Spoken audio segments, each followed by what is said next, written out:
2001ला काय झालं, त्यावेळेस काय एवढं आमच्याजवळ मोबाईल काही नव्हतं. मग माझा बारामतीला होते मी आणि बारामतीला होते. मग माझा धुळे मालेगाववरून माझा भाऊ म्हणला, मी येतो बाई 2 दिवस तुझ्याकडं राहायला. मग पोरींला सांगितलं तर पोरीला खुश झाल्या गो बाई, गं धुळे मालेगावचा मामा येणार आहे, मंदार मामा येणार आहे, मंदार मामा येणार आहे.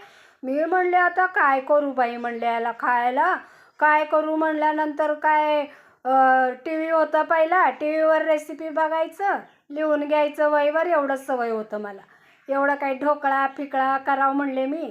म्हणलं आता एक रेसिपी बघितले, ढोकळ्याची रेसिपी बघितले, म्हणलं आता ढोकळाच करावं ह्याला. म्हणले पोरी म्हणल्या, तिन्ही माझ्या पोरी खुश झाल्या. म्हणल्या ढोकळा करती मम्मी, ढोकळा करती, लय छान करत असेल बाई म्हणली मला. म्हणल्यानंतर मी काय केलं, ढोकळ्याचं सगळं बेसन आणले, केले, कुकर लावले आणि मग काय ढोकळा केले. एवढं काही जमतच नव्हतं मला, मोबाईल पण नव्हता. आणि मग टी व्हीमध्ये बघायचं, लिहायचं, एवढंच वहीमध्ये लिहायचंच काम होतं मला. एवढं काय इंटरेस्टने करत नव्हते, पण इंटरेस्टने लिहित होते बरोबर, इंटरेस्टने सगळं लिहायचे. आणि आला मंदार मामा, आला. मग ढोकळा काय केली संजूताई म्हणला मला.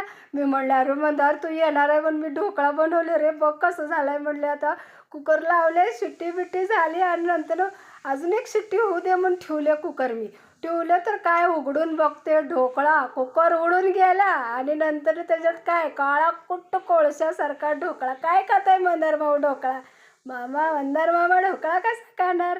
असला मंदार मामा खुश झाला. अरे संजूताई म्हणलं ढोकळा केली का कोळसा केली? अशी झाली मज्जा ढोकळ्याची. त्यामुळं मी आयुष्यात कधी ढोकळ्याचं नाव घेतलं नाही आणि ढोकळा करायचा प्रयत्नच केला नाही.